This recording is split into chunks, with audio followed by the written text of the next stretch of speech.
You know, when you look at a glossy, like 3D architectural rendering of a brand new building, it is incredibly easy to get completely swept up in the fantasy of it all. Oh, totally. You just see this pristine, perfect design. Right. I mean, you see the grand glass atrium and, the sunlight hitting the modern courtyard at just the right angle. Yeah, the perfectly placed trees. Exactly. It's all pristine. It's untouched. Yeah. But those beautiful blueprints never show you the frantic scrambling that's happening down in the boiler room. No, they definitely don't. Or like the plumbing that is just about to leak, or the foundation that was poured, just a little too hastily to meet some arbitrary deadline.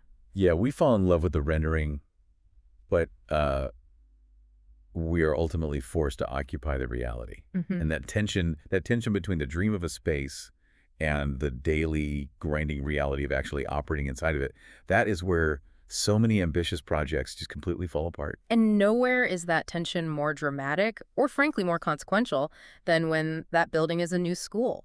So today we are taking a deep dive into the hidden pitfalls, the blind spots, and the absolutely critical factors of launching a new school.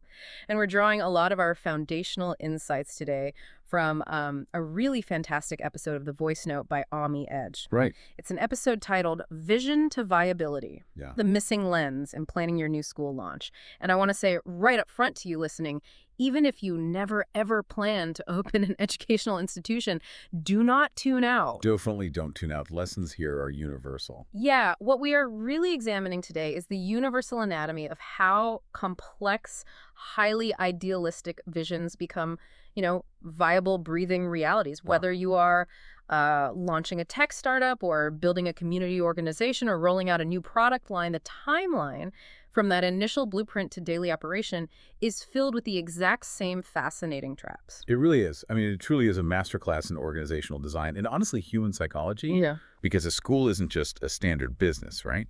It is a community trust. Yeah. You are dealing with children's futures, which means the stakes are incredibly high, both financially and emotionally. Oh, for sure. And people enter this space for incredibly varied reasons. Some want to build a lasting legacy. Some are, trying to boost a personal brand. Some just want to contribute meaningfully to society. And others have this deep subject matter expertise they feel compelled to share. Yeah, but this is the crucial part. The motivation almost doesn't matter if you misunderstand the environment you are walking into. Right, because the ground has completely shifted beneath these ambitious founders over the last couple of decades, hasn't it? It has. What's fascinating here is how drastically the market dynamics have flipped. Okay. Because if you look back at, say, the early 2000s, the landscape was fundamentally different. Options were severely limited for most families. Right, there were only a few decent schools in town. Exactly.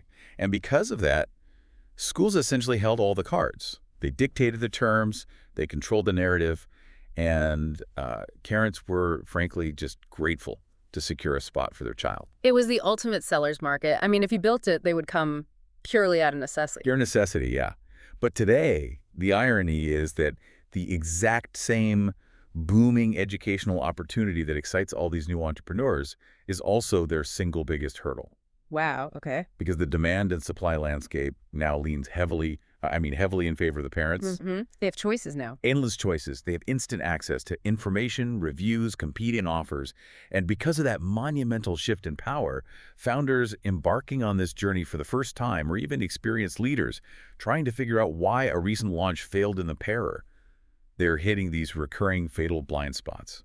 So let's start right at the very beginning of the timeline, where the vision first meets the paper. Okay. Because parents now hold the power, this initial planning stage is just an absolute minefield of assumptions. Oh, it's dangerous. And the most glaring one is what we can call the blueprint trap. Founders make this massive contextual mistake right out of the gate. Yeah? They assume that a successful school model from one specific geography can just be copied and pasted wholesale into another. It is a shockingly common oversight, honestly. I see it all the time. Really? Yeah. A founder visits a thriving, highly innovative, self-directed learning school in, say, a wealthy metropolitan tech hub. Right. They're completely blown away by the model, so they think, I'll just take that exact framework and drop it into my quiet suburban town. It reminds me of trying to transplant a rare humidity-loving tropical plant right into the middle of the desert. Exactly. You can't just say, well, the plant grew perfectly well in my greenhouse. School models are highly contextual. They simply do not travel easily without, dying on the vine. The soil matters every bit as much as the seed. Right? And in this industry, that soil is the catchment. A truly successful school has to begin with incredibly deep, granular research into that specific catchment area. And by catchment, you mean the local area it draws from. Yes, but you can't just look at a Google map and draw a 5-mile circle around your plot of land. That's what a lot of people do. Which is a mistake. A huge mistake. Yeah. You have to drill down into the microdemographics. What are the specific, deeply held aspirations of the parents in that exact radius? Okay, let's unpack this. Because understanding affordability and aspirations seems like, well, basic market research. But in education, the mismatch is devastating. It is fatal. I mean, if your imported tropical plant model requires expensive custom organic fertilizer, but the local market can only afford standard potting soil, your entire business model is broken before you even break ground. Perfectly said. Yeah. You have to analyze the existing competition, identify the actual verifiable demand gaps, and rigorously test price sensitivity. Because a founder might have a grand vision for a premium avant-garde arts academy. Sounds... It does. But if that local catchment is actually filled with pragmatic dual-income parents who are desperately looking for a reliable, moderately priced school with strong STEM fundamentals, then nobody enrolls. Exactly. That grand vision is dead on arrival. And that leads directly to the next huge pitfall in the planning stage, which is deciding what to actually teach. Choosing a curriculum. Oh boy, yes. How are these leaders choosing your educational frameworks, and why does it go wrong so often? The trap here is choosing based on vanity. Vanity. Yeah. Leaders frequently select a curriculum philosophy or an international board like the International Baccalaureate or IB, for example, simply because it seems aspirational. Right. An IB program sounds incredibly prestigious at a dinner party. It looks fantastic on a glossy brochure. It signals elite status. But an international board isn't just a textbook you buy. It's an entirely different pedagogical approach, right? What entirely? It requires specialized execution. That is the core issue.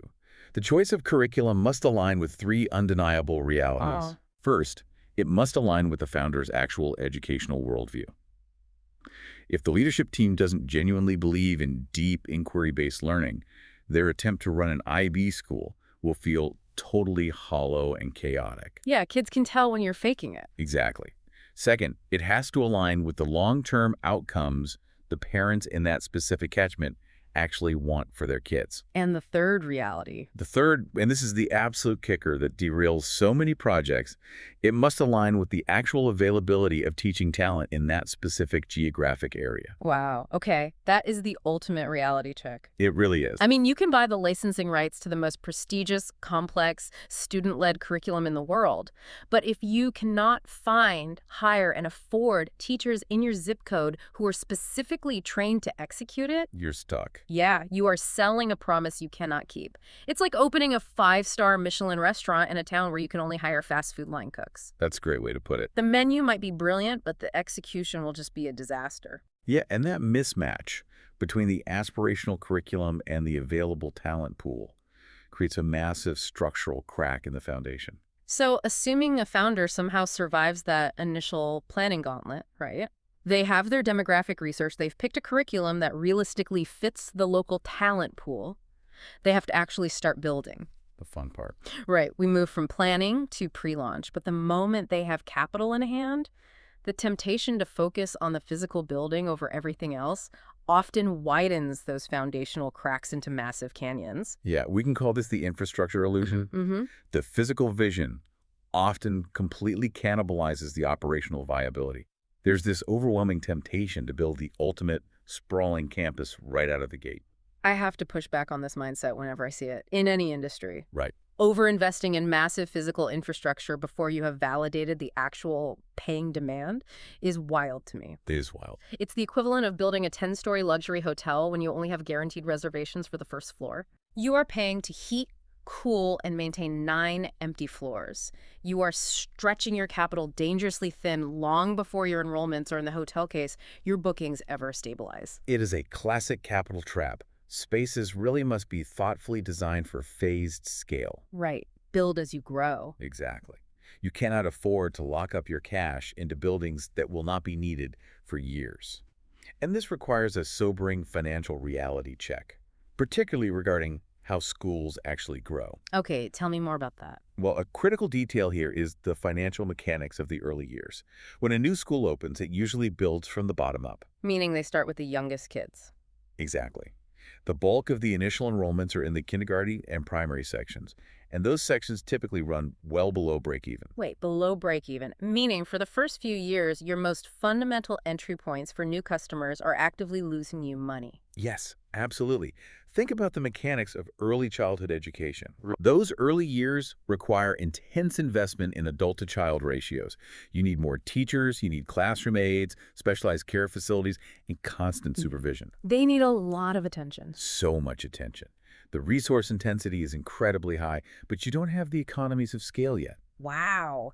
So if all your startup capital is frozen in an empty, state-of-the-art high school science wing that won't see a single student for 5 years. You're in trouble. Yeah, you won't have the liquid cash required to survive the operating losses in your primary section. Exactly. Robust financial planning, a highly realistic fee strategy, and meticulous cash flow forecasting, those are what actually keep the doors open. Not the grand atrium, Right. but founders constantly prioritize the architecture over the educators. It's the tension between buildings and brains. If we connect this to the bigger picture, it reveals a profound human capital deficit in the pre-launch phase. Academic leadership and the teaching faculty are what actually shape the reality of the vision.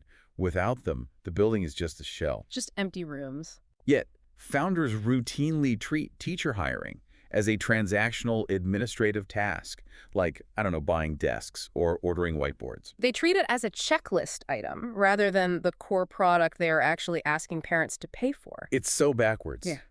Leadership capability, ongoing professional development, and sophisticated retention models, they need to be planned with the exact same seriousness and the exact same budget allocation as land acquisition or zoning permits. Yeah, that makes sense. If you don't build a system to keep your best teachers, your beautiful building becomes entirely irrelevant. And parallel to the human systems, the digital systems had to be designed up front too. Right, the tech stack. Yeah. If you wait until you are open to figure out your technology for academics, your administrative workflows, and your parent engagement platforms, you end up with deeply fragmented operations. Which is a nightmare. It is. That friction instantly frustrates both your staff and your parents. Okay, so let's say a founder navigates the pre-launch successfully. Let's hope so. Right. They scaled the building appropriately so they aren't bleeding cash.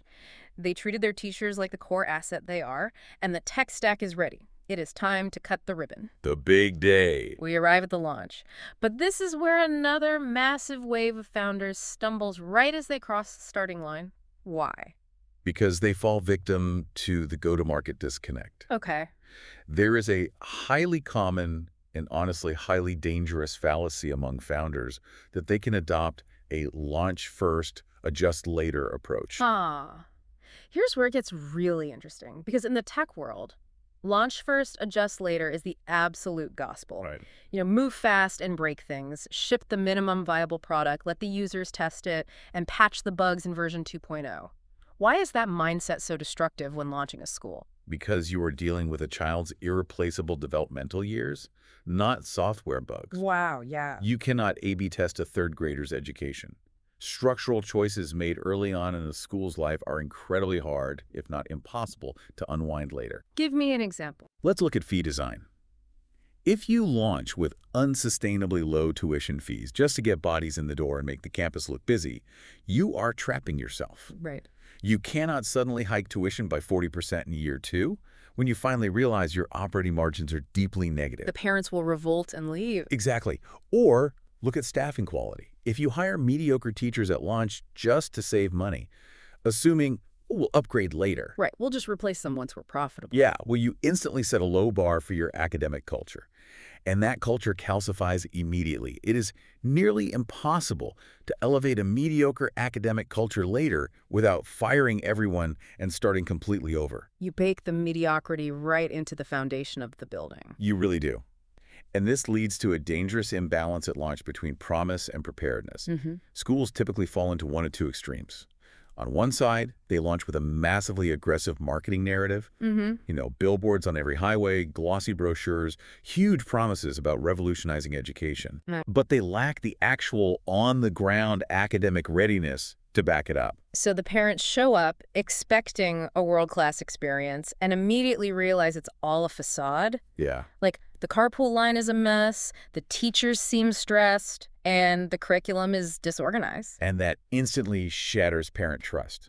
Instantly. And the other extreme. The other extreme is just as harmful. A school might build incredible internal systems, hire fantastic teachers, and have a brilliant curriculum, but they lack a compelling market story. Oh, interesting. They just open the doors, turn on the lights, and expect people to notice their excellence. But wait, I have to ask, doesn't a truly good school just naturally build a good reputation over time? You think so, right? Yeah. Like, if the teachers are amazing and the kids are happy, don't the students eventually just walk through the door through organic word of mouth? That is the brand equity myth. Yeah. And it is a trap that educators, in particular, fall into because they want the work to speak for itself. Right. But brand equity does not build itself.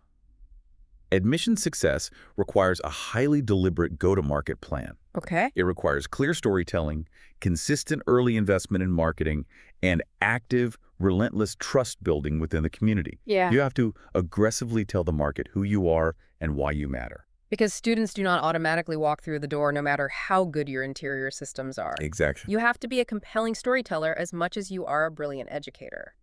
Which brings us to the crucial phase where the dust finally settles. Early operation. Yes. The launch confetti has been swept up. The marketing billboards have come down. You are deep into year one or year two. And this is exactly the moment when founders realize that their customers, the parents, are looking at the school through a completely different lens than the founders are. This is a massive oversight. We can call it the evaluation mismatch. Okay. Founders routinely assume that parents evaluate schools using the same metrics that promoters, investors, or other educators use. Meaning they think the parents are focused on the high concept stuff. Yeah, the founder wants to show off the state-of-the-art 3D printing lab, or they want to speak in lofty, high-concept language about, synergistic pedagogical paradigms and holistic 21st century frameworks. Right, all the jargon that sounds incredible at an education startup conference? Exactly. But this raises an important question. What do parents actually want when they hand their child over to a stranger every morning? It's definitely not synergistic paradigms. No. When a parent drops off a 6-year-old, they aren't thinking about frameworks. They are experiencing deep, primal vulnerability. Yeah, that's their baby. Right. Research shows that parents prioritize 4 things above all else: safety, trust, teacher quality, and visible outcomes. They want to know unequivocally that their child is physically and emotionally safe. They want to trust the leadership's competence. They want to know the teacher actually cares about their specific kid. And they want to see tangible progress. Yes, a 3D printer doesn't alleviate a parent's anxiety about whether their child is being nurtured or ignored. Yeah, parents will choose safety, trust, and a warm teacher over a fancy building or marketing jargon every single time. Every single time. So what does this all mean for how a school actually sets itself apart? I mean, if parents are ignoring the high-concept framework or the fancy international board affiliation, how does a new school stand out in a crowded, parent-driven market? Well, founders constantly mistake their board affiliation or their curriculum for their differentiation. Right. They tell themselves, oh, we are the only Cambridge or IB school in the area, therefore our uniqueness is guaranteed. But it's not. No. Yeah. Because boards and curriculums only provide a framework. They're just a license to operate in a certain way. They're just the skeleton. Exactly. Yeah. What actually defines the parent's perception, what puts meat on those bones, is the day-to-day execution. It is the culture in the hallways. It is how quickly an email is answered. It is the visible outcomes of the students. That daily execution is your true, unfakeable differentiator. Yeah. And to maintain that execution and culture, there is one final, non-negotiable factor. Which is? Leadership continuity. You cannot have a revolving door in the principal's office. You really can't. The need for leadership continuity in the first 3 to 5 years is drastically underestimated by founders. You cannot build a durable culture and force accountability or establish community credibility with just a well-written policy manual. It requires a consistent, visible, human leadership presence. Yeah. And the overarching theme that must govern all of this is a strong data culture, sound governance, and decision review mechanisms. Meaning the institution has to constantly check its daily reality against its original vision. Exactly. You need institutional mechanisms that keep your day-to-day execution aligned with the original mission, rather than letting the school drift off course based on an individual teacher's preference or, the stress of the seasonality of the school year. That is incredibly clarifying. Looking back at this entire journey from navigating those initial demographic catchments to avoiding the infrastructure capital traps, escaping the launch myths, and finally understanding the deep psychology of parent perception. Yeah. It becomes clear that conceptually, a lot of these inputs sound like common sense. I mean, we all know we need good teachers. Right. We all know we shouldn't run out of money building empty classrooms. But what is consistently missing is the mindset and the rigorous method required to execute them properly. It is the difference between knowing that a building needs a solid foundation and actually doing the grueling, unglamorous math to ensure the concrete can hold the weight over decades. And that is exactly why this deep dive is so universally applicable. Absolutely. Think about the long-term projects in your own life right now. Maybe you are launching a business, rolling out a new initiative at your company, or trying to build a new community group. The intense friction between your grand, beautiful vision and the granular viability of that vision is universal. You have to do the deep research. You have to value the human capital over the flashy infrastructure. And you have to understand how the people you are serving are actually evaluating your work. It requires grounding your highest aspirations in the dirt of reality. So I would leave you with this final thought to ponder as you look at your own professional or personal launches. Okay. We've talked a lot about the catchment today, the specific physical and demographic radius a school operates in. But what is the hidden catchment in your own industry? Ooh, the hidden catchment. Yeah. Who are the people you are actually serving, and what is the silent rubric they are using to grade your trustworthiness? That's a great question. Are you assuming they care about your industry jargon, your polished branding, or your state-of-the-art tools? Or are they quietly evaluating you on safety, reliability, and fundamental care? Wow. Because the grand rendering might get them to walk through the door, but understanding their silent rubric is the only thing that will make them stay. The silent rubric. That is such a powerful lens to view any project through. Thank you so much for joining us on this deep dive. My pleasure. Keep questioning your assumptions, keep looking past the blueprints, and we will catch you next time.